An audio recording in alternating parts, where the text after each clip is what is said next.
Hello, and welcome to another episode of the Practice Forward podcast. I'm your host, Owen Bush, and today we are going to be meeting with Mark Foster Gage. Hello, Mark. Hi. How are you doing today? Thanks for joining us. My pleasure.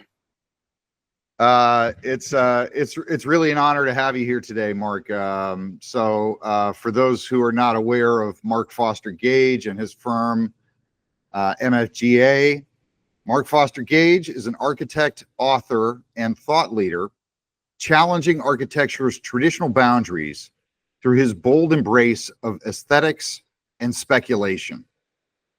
As the principal of Mark Foster Gage Architects and the Robert A.M. Stern Professor of Architecture at Yale, his work provocatively questions how beauty shapes our cities, communities, and political realities.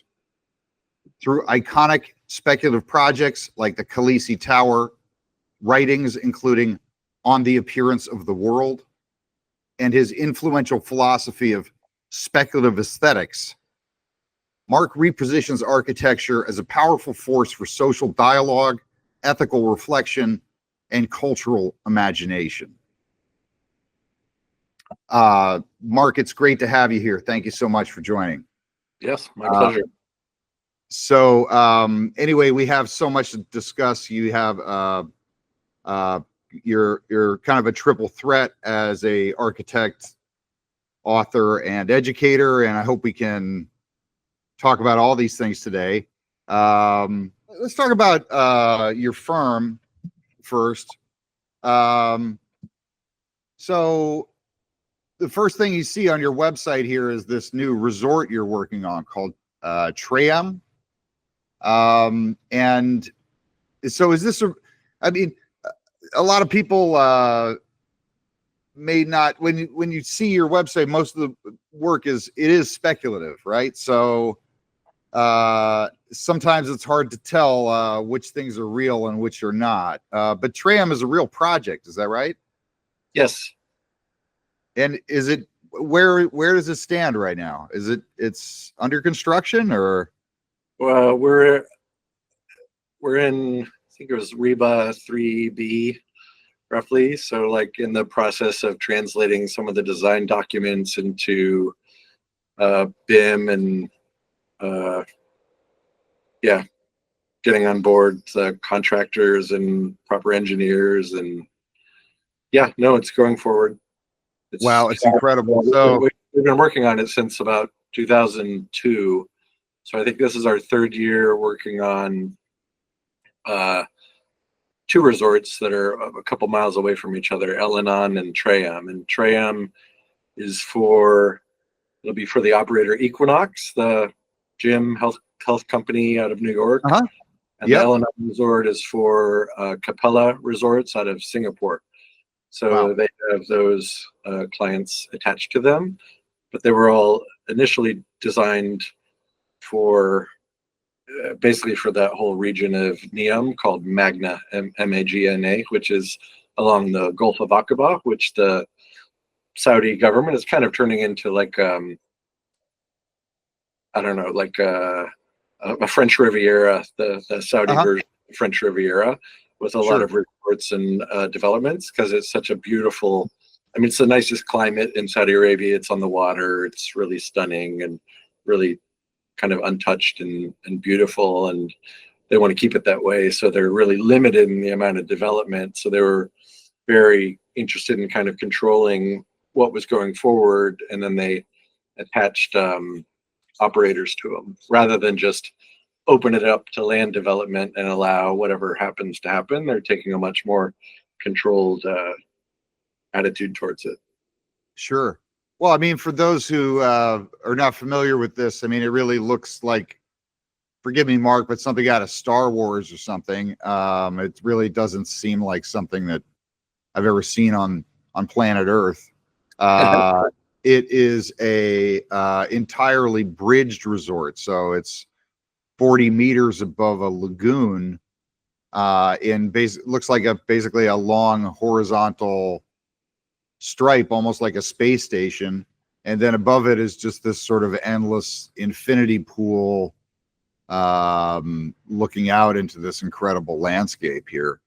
Yeah, that was actually in the brief. I think they wanted it to look, it's interesting. We competed for the project, and in their, request for proposals, they wanted it to be, something not historical, something otherworldly. And it's an interesting site because it's where the mountains in northwestern Saudi Arabia come down and hit the Gulf of Aqaba.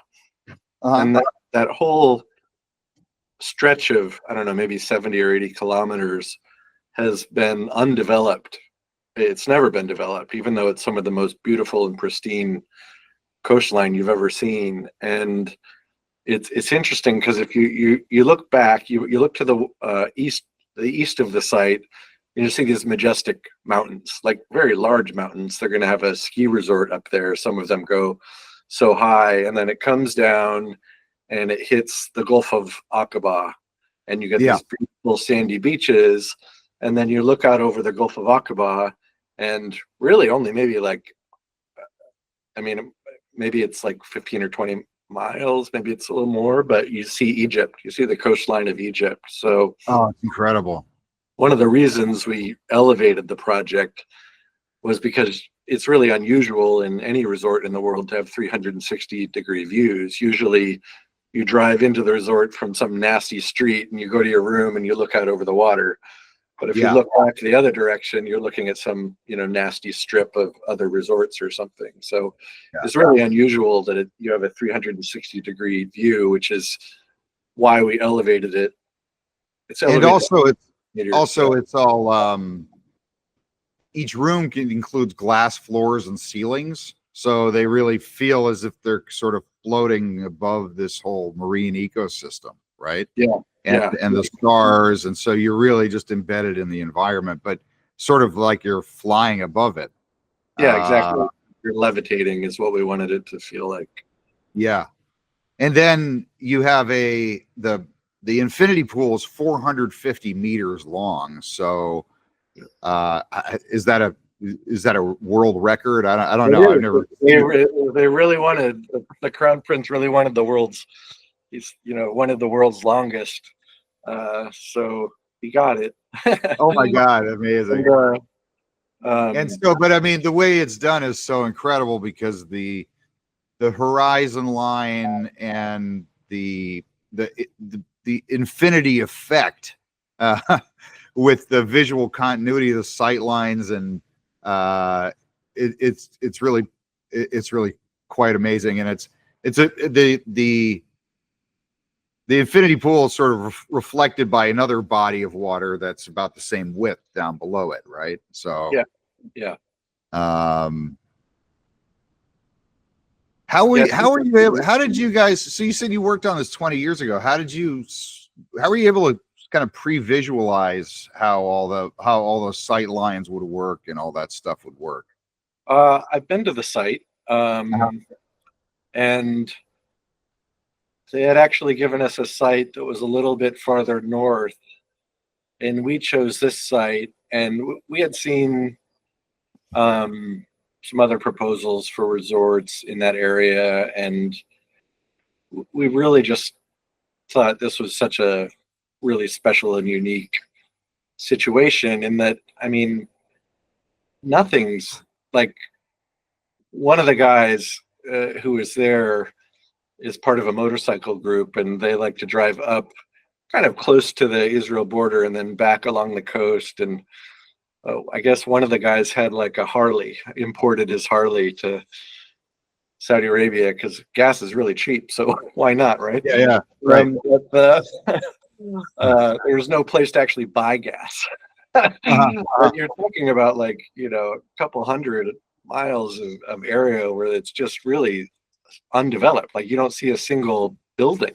Like there's one small Coast Guard station, but it was really, there was really no historic context. And usually we're really interested in working with historic context, but in the absence of historic context, it kind of demanded something as I don't know. I think it demanded something maybe a bit bolder, and that's why we proposed this bridge idea. Which, I mean, it's funny. It's gotten a lot of press for being a bridge, but Florence has a bridge that's occupied, and there's been a lot of occupied bridges throughout history. And there's also been a lot of press about like the structure, but it's really just the same structural system as like a highway overpass. And if you Right. went over a highway overpass that big, you wouldn't even blink. You wouldn't think twice about it. So it's Yeah. really pretty unremarkable when you look at the history of people living on bridges, which is thousands of years old, and the structural systems. It just comes together in an environment that, I don't know, it strikes a pretty unique profile. Right. I look at your work, and it definitely feels like it's been anticipating this moment we're in now for quite a while. Sometimes you've been criticized as being the architect of unbuilt buildings, right? And so, but at the same time, it does seem as if your work is sort of openly inviting that kind of critique. Yeah. And so,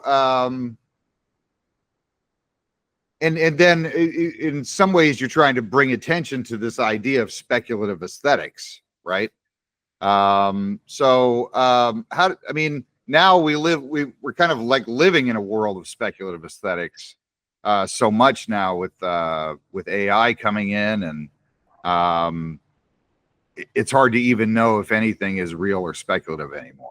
I mean, what's a project where that kind of feedback that you get? I mean, how does that how does that work with your, I guess, kind of trolling in some ways of design in general? Yeah, that's a good way to put it. Because it is. So a little bit of background is I as an undergraduate, I went to Notre Dame, which has a completely classical architectural program. So I spent a semester on the Doric, a semester on the Ionic, a semester on the Corinthian. And when I graduated, I really hadn't learned anything about architecture of the 20th century. It really stopped kind of in the 19th century. Yeah. And I remember I flew to New York during spring break of my final year at Notre Dame, and I really wanted to work in New York. And I got a job at Robert A.M. Stern Architects, and Stern's office then, even more so than now, is really known for doing really traditional work, like a lot of classical architecture, traditional work. But I went back to Notre Dame, and I told one of my professors I had gotten a job with Robert A.M. Stern, and my professor said, "Stern, why would you want to go work for that modernist?" So that gives you an idea of like how conservative my architectural background was. And yeah, after a couple of years working in that kind of classical architectural world, I knew I wanted to go back to school and kind of learn a little bit more about what was going on in contemporary architecture. And in school, I was one of the first students to have come in contact with people like Greg Lynn and Zaha Hadid, this kind of like newer generation of people who are really using the computer not just to get things done, but to design things, right? So there's the computer used as a tool to do things we already know how to do, like the first use of the computer in architecture is probably earlier versions of AutoCAD. So it was just architects knew how to draw. We just started drawing in the computer. But this generation of Zaha Hadid and Greg Lynn, and to some extent Frank, maybe less so Frank Gehry, but they were looking at the computer to do something that we didn't know how to do, which is design these complex forms that you can't really even draw. So I would say I was at least educated in that first generation of architects that were thinking about the computer as a design tool, not just a tool to manifest architecture. And that's when things got really kind of weird and speculative, because nobody, I mean, I remember when I went to graduate school, the Yale School of Architecture at the time had like 2 or 3 computers that could run the software program I was using. So I would wake up at 6 in the morning to get one of those computers, but it really was a tabula rasa. Like nobody knew what the computer could do for architecture. And I just spent my years in graduate school just pushing boundaries with these great faculty around me to kind of guide me. And when I graduated, I had this this kind of facility with history from my background in classical architecture. I had some knowledge and skills of building. I had done a number of built projects at Stern's office. So I knew how to get something built, but then I had this like speculative skill. And when you put all these 3 together, you know, I'm a 25, 27-year-old architect, and nobody, I mean, for good reason, nobody really wants to give, you know, a 25-year-old architect $100 million to build a building with. You know, architects don't really get larger commissions until their 50s or 60s generally. So I knew I had 25 years before I was going to get any real built work. And I realized that you know, well, how can I create a life out of that? Well, I can teach, I can write, I can speculate, I can like push boundaries, I can like get images into the world that, you know, really make people think that architecture might be something different in the future than it has in the past because of the computer, because of the things that it can do. So I carved out this little niche for myself that involved teaching and writing and doing competitions and doing speculative imagery, knowing that because I was 27 at the time, like, I'm never going to get to design a skyscraper for 25 years, but if I want to design one, I might as well design the shit out of it and at least get some attention and get on the lecture circuit. And so in a way, I was kind of trolling the architecture profession with imagery that was maybe a little unbelievable at the time. And it's interesting to mention that we're coming up with the world of AI, and now my nephew can do any image. My nephew's 9, and he's sent me images that he's done in AI that are as good or anything, or if not better than things I had done for the first 20 years of my practice. So it just may be that architecture had a 25-year period there where we were really speculating, and those speculations were really powerful and caught people's attention and were published and were discussed and were theorized. We may be entering a period of speculation where there's just so much speculation that none of it has any particular power anymore. So it may be that I just like coincided with this period of speculation and managed to make a career and a livelihood out of it. But I don't think my students graduating now from Yale, they might not have the same option as a career path, because I think we're just about to get smothered in speculation and architecture imagery. Sure. I mean, fortunate for me that we're at the period in my career where we're starting to get real projects.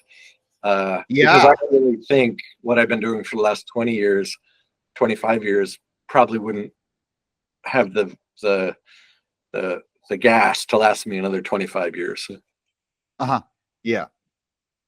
Well, I mean, I think there's something that you seem to reinforce, I would imagine, in, you know, your teaching and also in your books, is that, you know, architecture frames the way we think, the way we perceive the world, and maybe, you know, the ambitions, and it holds people. The architecture almost holds the community to a certain level, a certain standard of imagination, creativity, aspiration, etc.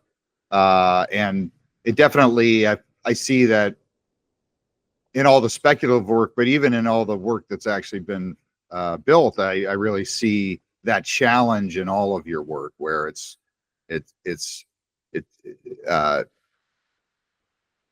reminding the participant that the architecture is framing the way that they see reality in some way.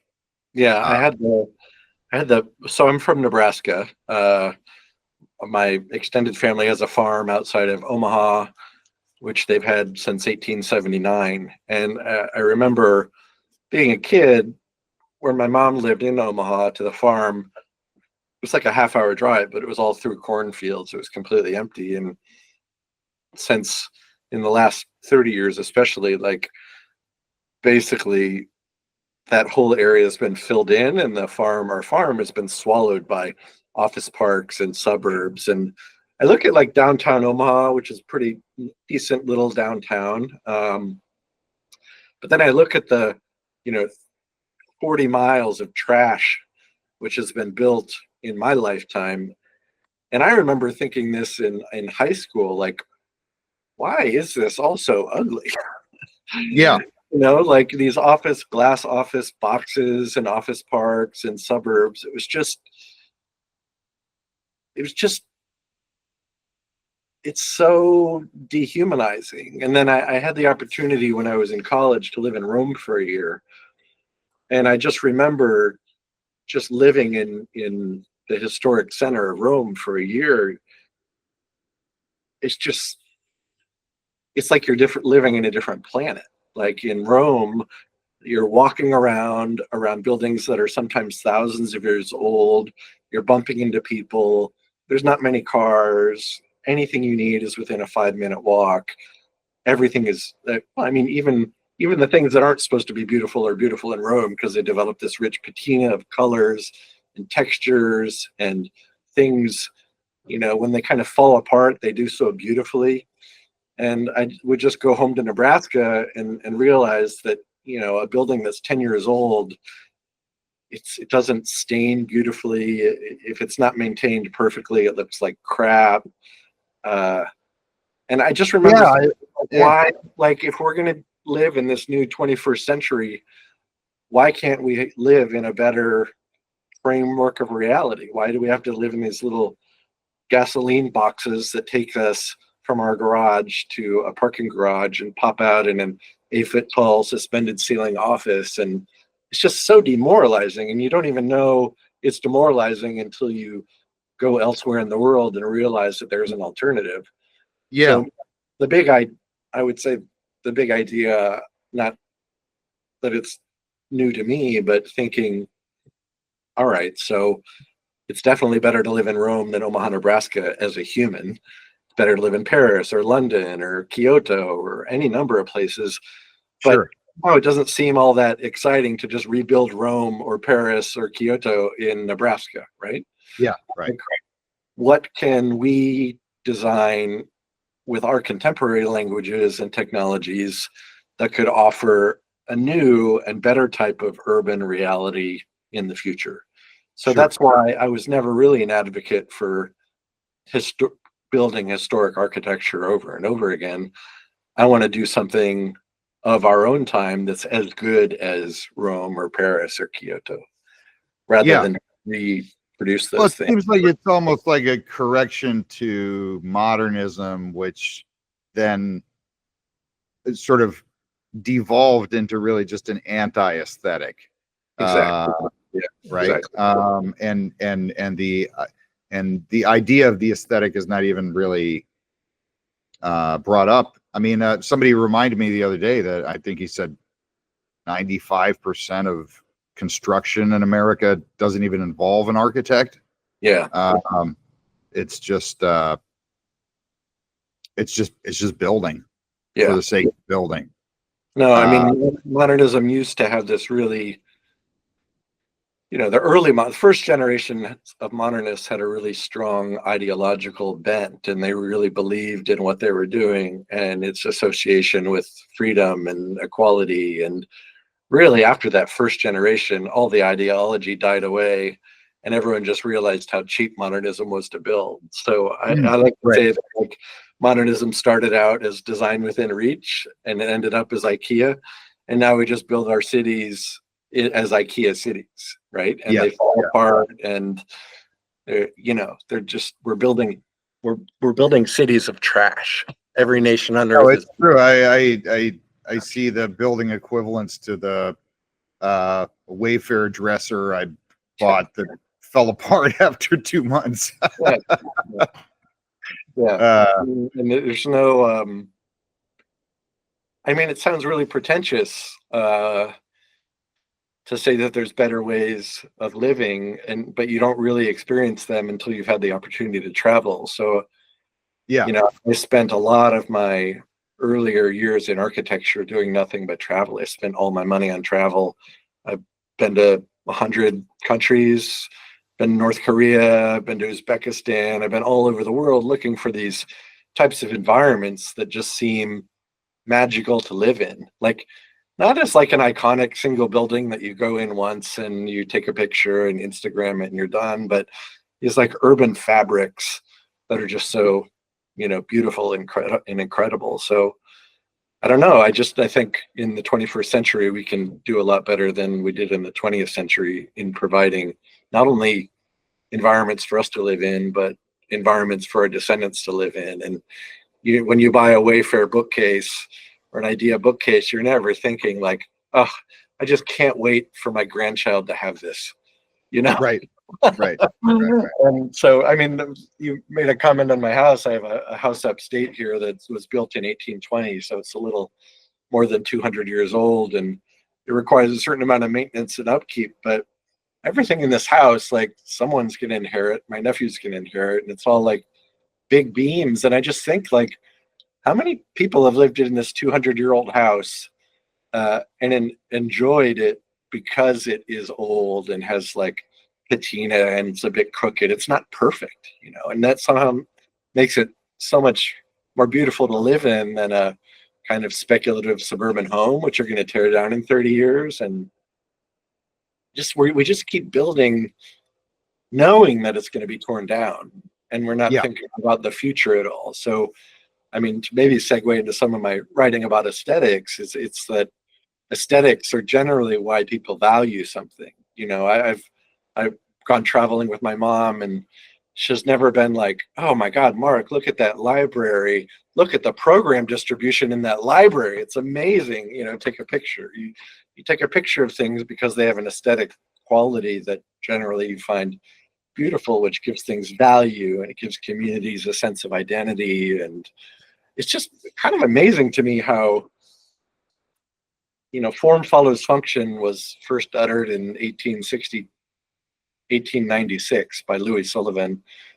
Form ever follows function, and somehow that became a mantra of architecture, and it's just all about the function, and we're worried about how these things function in our lifetimes and for us in a selfish way, but we never really think of their lives beyond that. And it's just astounding at the utter urban garbage that attitude has produced around the world.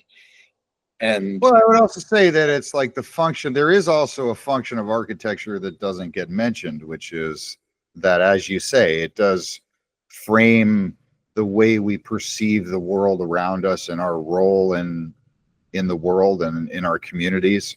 And so that is a function that seems to be ignored at the moment. Yeah, absolutely.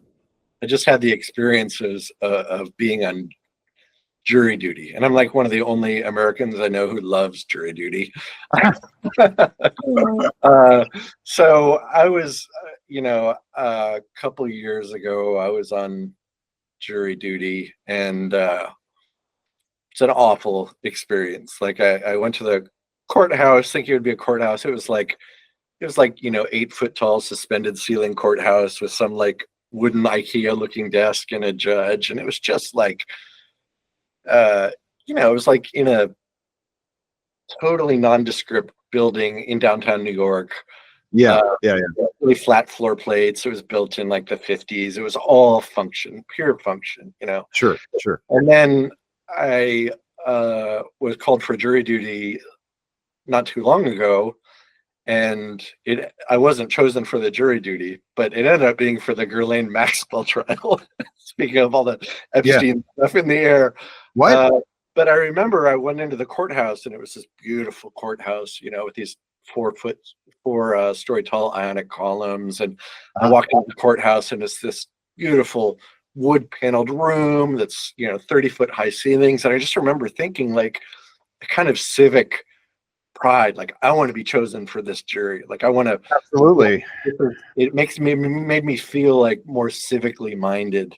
I didn't get selected for it, but even just like walking into a building and having that feeling.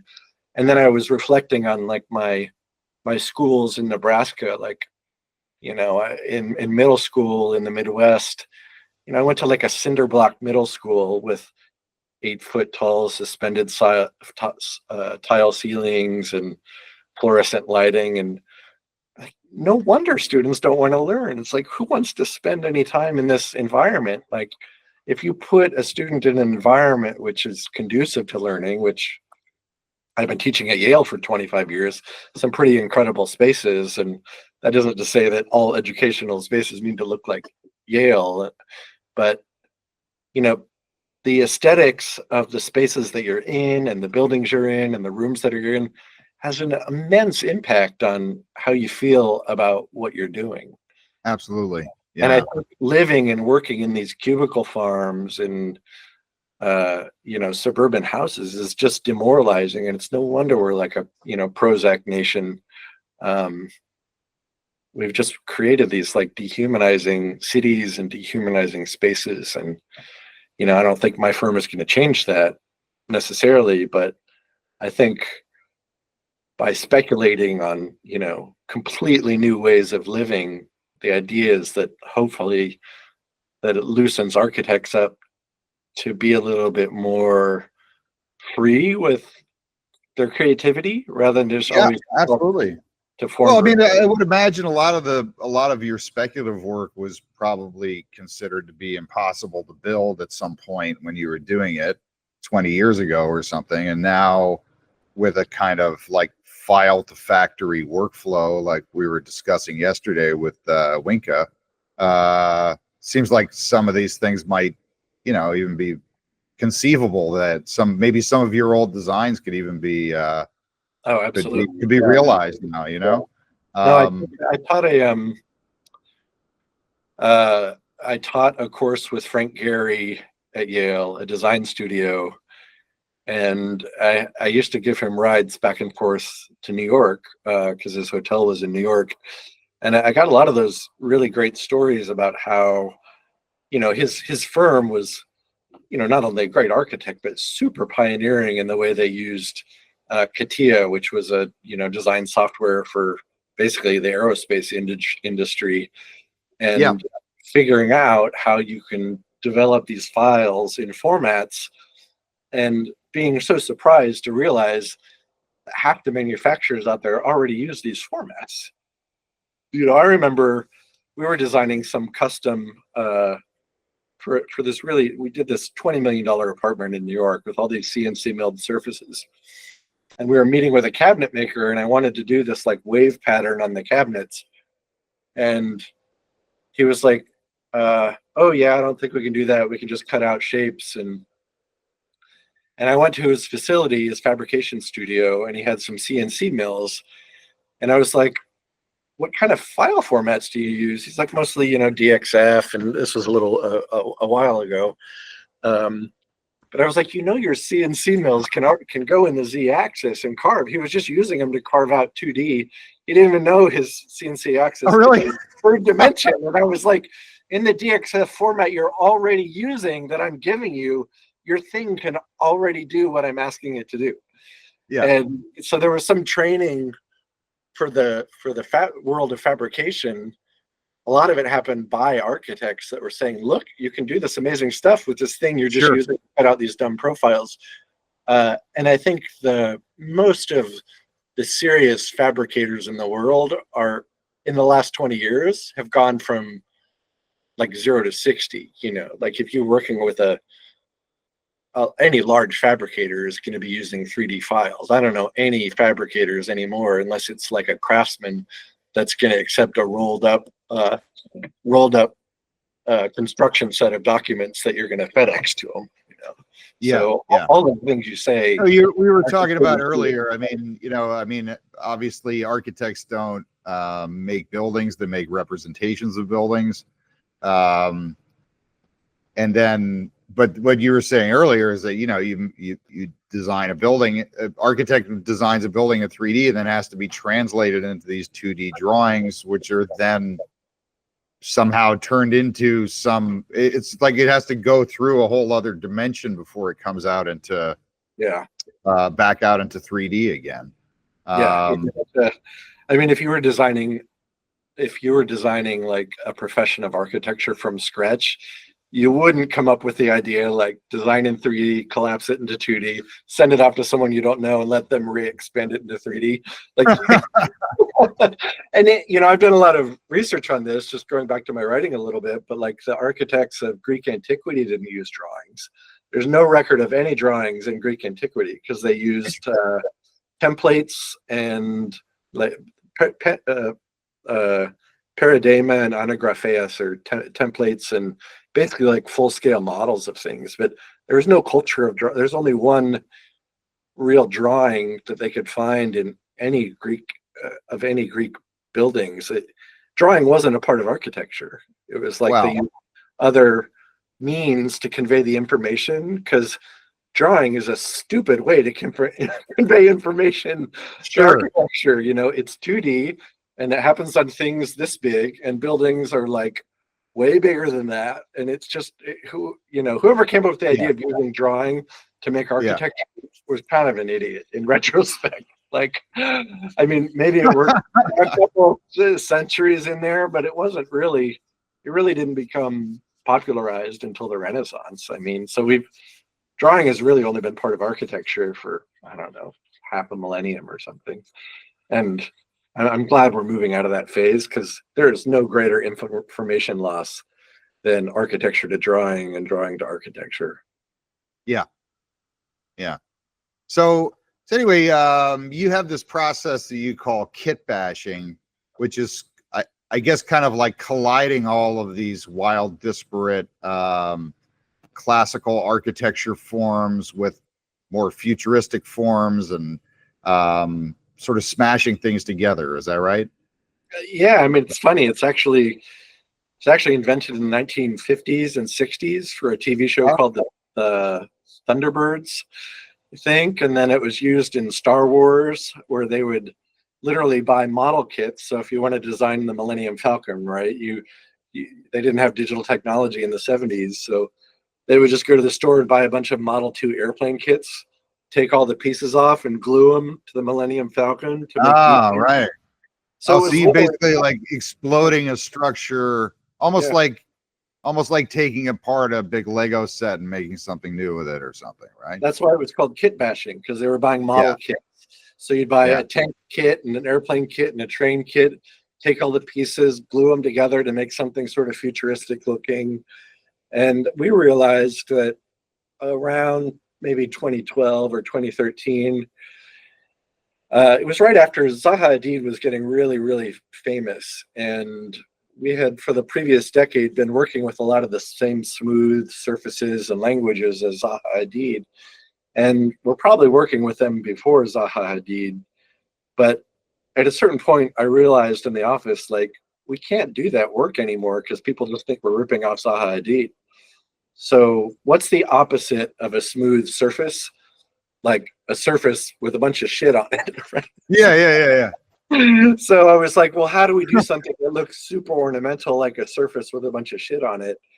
And we were looking at like the history of kit bashing, and I was like, well, there's all these websites in 2011, maybe 2012, where you can just go download 3D objects, right? You can go download like Mickey Mouse and a toaster and a spaceship and a Toyota and furniture from Design Within Reach. It was about that same area around 2010 when people started making 3D models freely available to download. And we just realized we could download all these 3D models and just pile them on one top of each other and make these really kind of ornamental surfaces. So we did that for a number of projects. So is Khaleesi Tower a good example of that? Yeah, our first project we did it on was our Helsinki Guggenheim, Uh-huh. which you can see like Thor's hammer and toasters and mermaids and tanks and spiders. For the Khaleesi Tower, we took those same objects, but we started stretching them and like cutting them so you couldn't tell what they were originally. So Yeah. you got like the formal richness without looking at it and saying, oh, there's a Pokemon and there's a tank and there's a Toyota. Right. But you would have a lot of formal variation, a lot of architectural detail without the baggage of symbolism. Uh-huh. Which I think is why our those two projects, our Helsinki Guggenheim and our Khaleesi Tower, were really, I would say they were probably some of the first projects of ours, if not projects in architecture, that went super viral on social media in around 2014.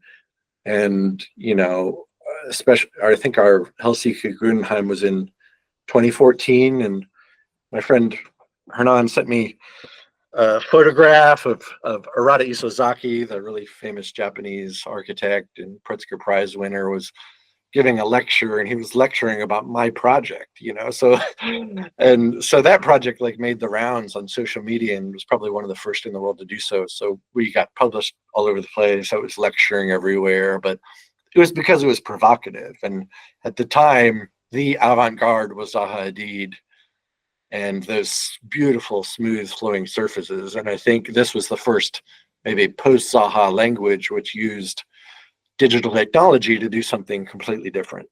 Yeah. And it was really wild, but super ornamental. So all of my classical architecture friends were really into it. And I got invited to give lectures at the John Soane Foundation and at my alma mater, Notre Dame, because it was like somehow bringing back this historic aspect of architecture, which is highly ornamental and detailed. Yeah. So, I mean, if you can imagine this project, it looks like one of these, I guess, what do they call it? The Needle in Central Park West, or what? It's one of these super high skyscrapers, but instead of minimalism, it's kind of maximalism, and it's highly decorative in a kind of very sort of futuristic Gotham City kind of vibe. I mean, how do you take a speculative project like that that's essentially just a number of renderings? How do you that project something like that go viral in this media ecosystem we live in? It just seems like there's so much. Maybe it wouldn't happen now. Maybe 10 years ago. I don't know. Maybe I just hit the sweet spot. But I remember that. So we were designing a small 20-story tower on the corner of 23rd and the West Side Highway for a developer. And the developer actually owned the site where we did the Khaleesi Tower.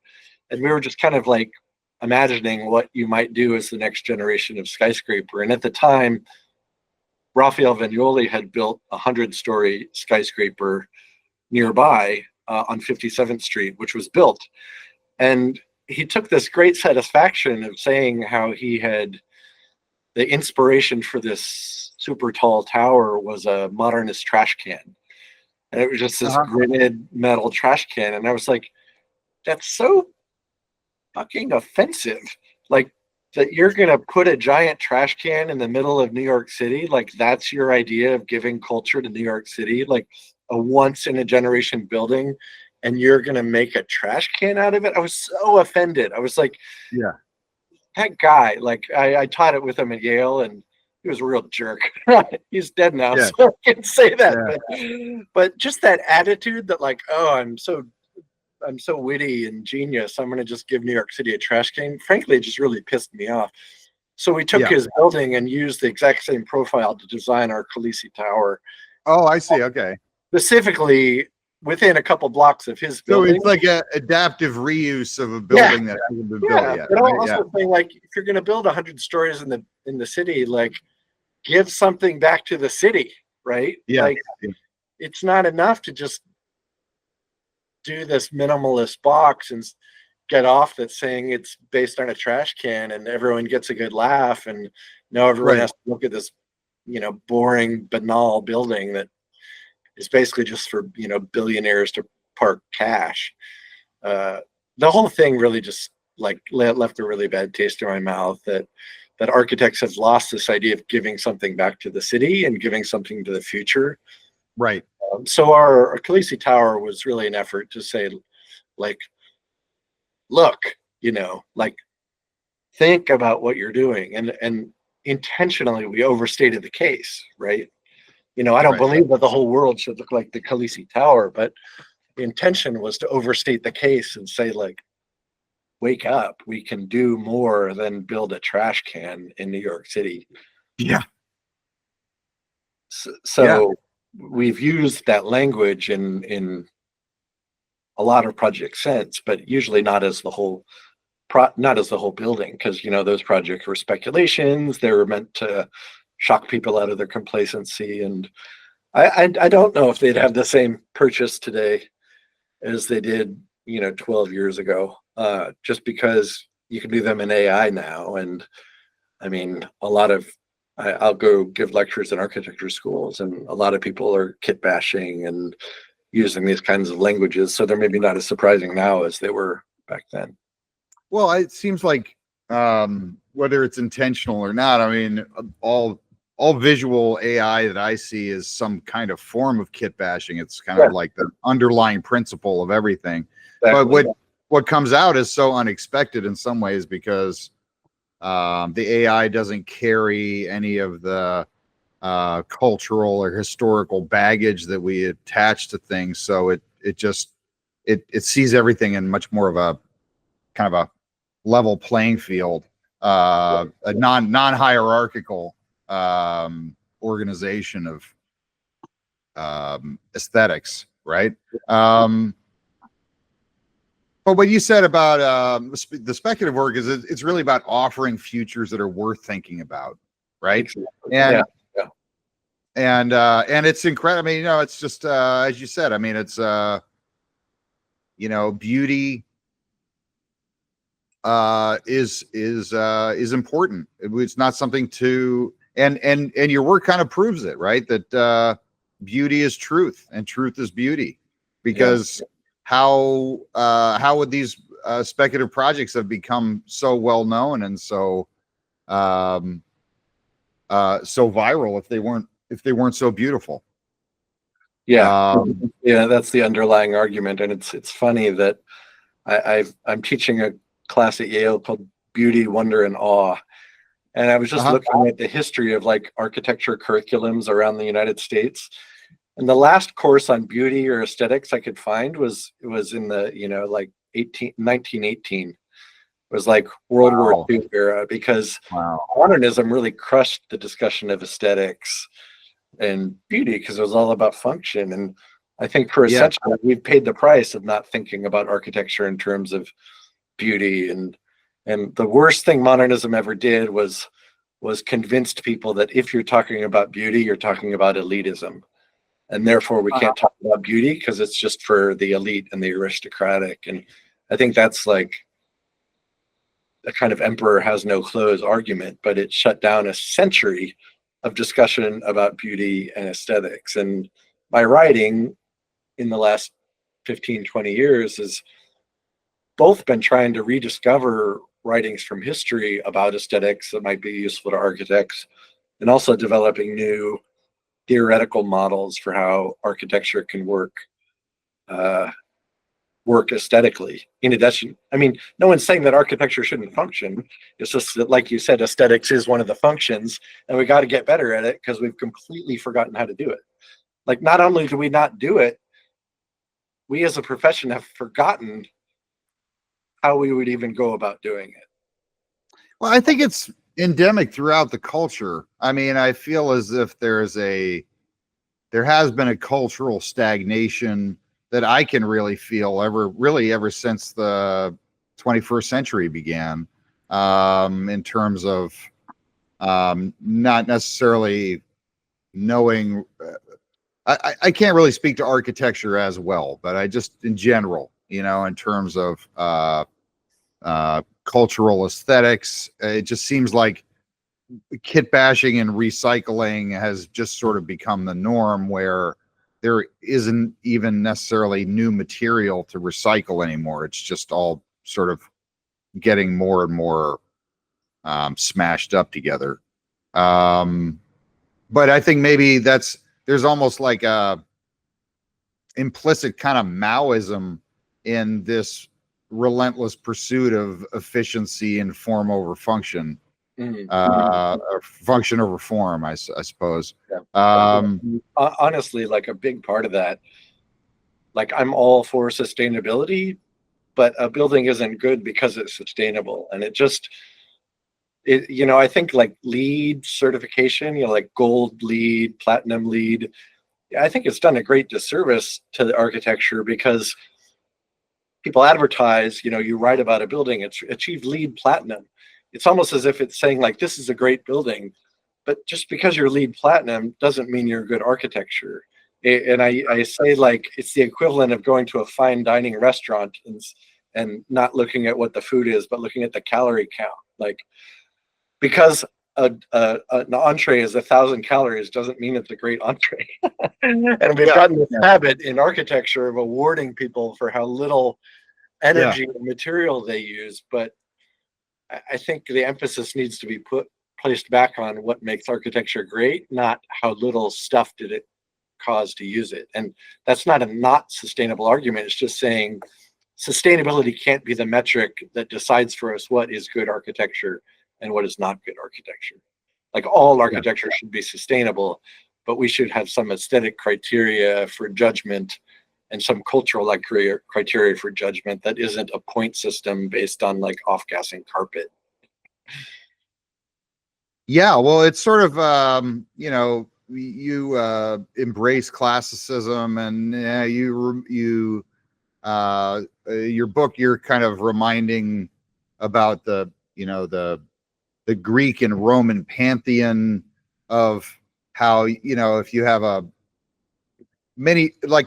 there are many gods in these pantheons, like the god of time, god of beauty, god of weather, that are actually all these forces that are very powerful in an architect's life in terms of sort of kind of trying to balance all these different gods together.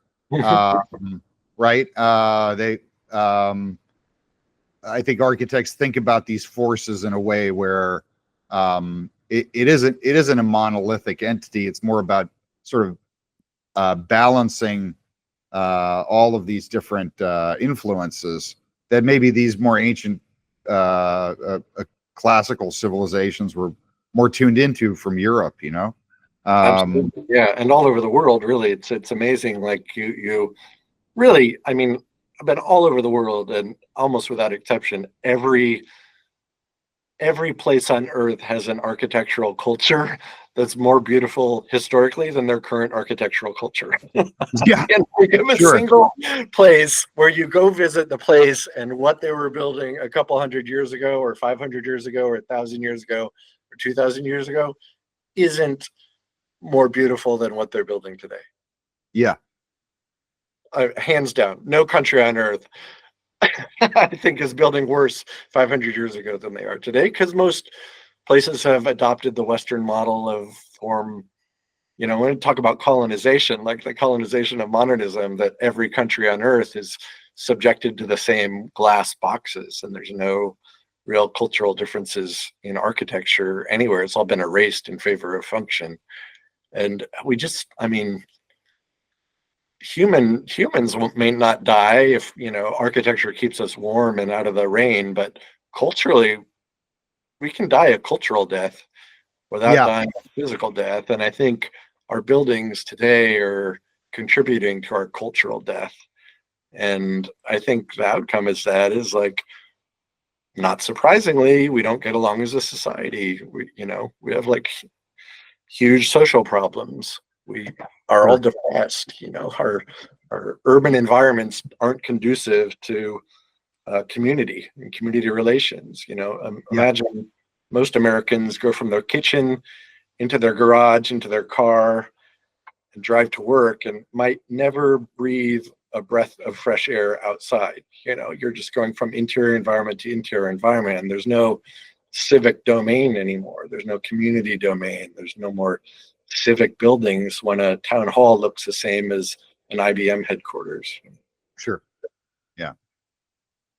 So, so you've been teaching at Yale now for 2 decades, is that right? And so, you know, what do you, how is it, how do you see the students have changed, and what do you see in this kind of new generation of students that are coming in? I think they're overwhelmed, honestly. I told you I've looked back at the historic curricula of architecture, and over the the Yale School of Architecture is 110 years old. And over that 110 years old, we've added requirements every decade. We've never taken any away. Yeah. So students, used to have to learn structures and design. And then they had to learn, structures and design and history. And then they had to learn structures and design and history and theory.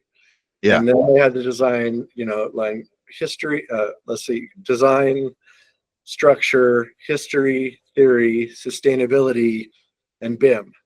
And now they have to learn design, history, theory, structure, sustainability, diversity, equity, and inclusion. And it's like, we're piling on these requirements. And every time we pile on something, the percentage of architects' education dedicated to design gets smaller and smaller and smaller. Yeah. So if you look at a pie chart, architectural design used to be 90% of an architect's education. Now it's like 20 or 30%. And aesthetics is probably 1%, where it used to be like 50%. So I think students right now are just completely overwhelmed on all of the things they need to address in a building. And I think, well, hey, actually, Mark, you just reminded me, I forgot to say, but I would love to offer to, collaborate with the school if possible. So my company, what we do is we scan with LiDAR, and then we model existing buildings. Amazing. So one of the things we've done is with Rensselaer here is we've worked with some of their studios where the students are able to think about adaptive reuse right away, because they don't actually have to model the building, or they can really just focus on the design aspect. So they already have a point cloud and a model presented to them at the beginning of the studio. And then they can just think about the redesign. They don't actually have to do any of the pre-design phase. How long does it take you to scan a building? I mean, depends on the building, but I mean, we have different instruments that we use for larger scale buildings. But usually smaller buildings, it's going to be 1 to 3 to 4 days, and then larger buildings, it's also going to be 1 to 3 or 4 days. It's interesting to think about, we always talk about what, or I've always written about what architecture, what computation can do to give us more opportunities to design. But it's really interesting, in a way, computation has given us a lot more access to context and history through what you're doing with point clouds and scanning. It's much easier to connect with historic architecture and contextual architecture. Just, it's similar to what you're talking about, and it's a theme that's come up a lot in this podcast, because really I'm really focused on existing buildings entirely. So what I've noticed is that there's another kind of bias, which is another sort of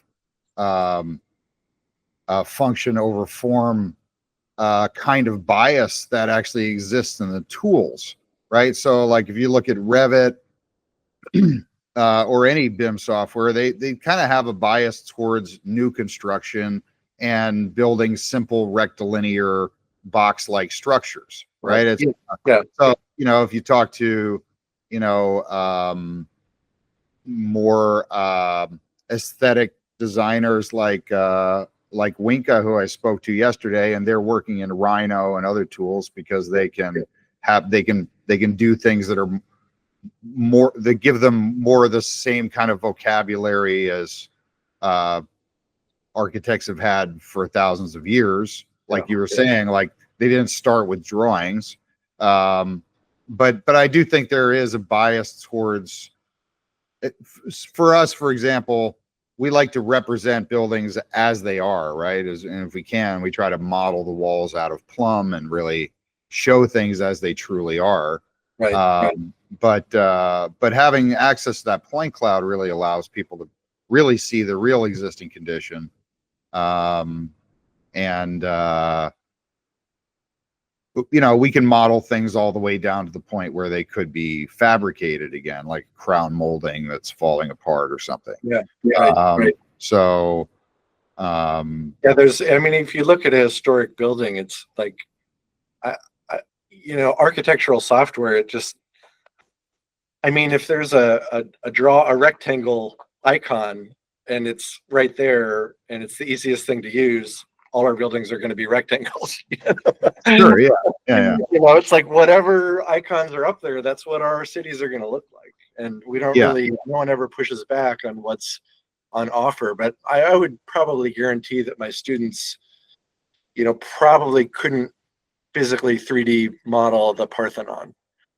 There's just too many complex geometries that they couldn't. What do you guys do at Yale to keep your students from just like everybody is making work that just looks like the tool they're using? Most students are making work that looks like the tool they're using is the answer. That's kind of the default in architecture schools right now, is that everyone's work, looks the same, and you attach a narrative about it, like it's about sustainability or racism. It's like more about the narrative you attach to your boxes rather than what the boxes are, Right. Kind of the culture of architecture school is about attaching narratives to things rather than looking at the thing itself, like. Yeah, well, it's going to be better, if I say, like, I put a box and I say this is intended to address racism in the neighborhood where I'm putting it, and it's a box, or if I put this highly contoured, beautiful building, but I don't have any narrative with it. So, why is it impossible to talk about beauty anymore? It really does seem as if issues have replaced beauty. Like, people want to talk about issues, but the issues are not necessarily even relevant in a lot of these things, where beauty is, of course, is completely relevant. Your guess is as good as mine. But no, I think architecture hasn't talked about beauty for a century, literally. No writing about it, no classes about it. We've forgotten how to talk about it. Yeah. And everyone is so terrified of offending other people right now. And if you assume that beauty is in the eye of the beholder, then I can't tell you what's beautiful because that might offend you. But it's very strange, because in my class, I'll ask anyone, like, does anyone play a musical instrument? Someone will be like, I do. And I'll be like, oh, are you offended that they're better at music than you are? And they're like, no. But if I say, like, are you offended that they're better at producing beauty than you? People will be like, clutching pearls and calling HR. And, Right. It's weird. Like, some people just have a better aesthetic sensibility about them and what they produce, but you're not allowed to say that. But you are allowed to say, like, oh, so-and-so is better at math than so-and-so, and it's no big deal. So I don't know. Right. Aesthetic is really, modernism really did a number on us by conflating aesthetics with elitism and making us believe that aesthetics is all in the eye of the beholder, when it's not. Like, if I showed 100 people a building, like 70% of them are going to agree on whether it's beautiful or not. Yeah. Maybe individually beauty is in the eye of the beholder, but as a consensus, you drop anyone in Rome and you drop anyone in Houston and ask them which is a more beautiful city, 90% of people are going to say Rome. So the human mind is wired very similar in aesthetic terms, but it's become very taboo to talk about that because you kind of feel like you're stepping on someone's toes. So we got to change that mentality, really. Yeah. Wow. Well, you've kind of laid out like some new vocabulary and frameworks and ways of us being able to reintroduce this into our vocabulary, right? So we can actually start to bring it back into the discourse again. Yeah, that's the goal.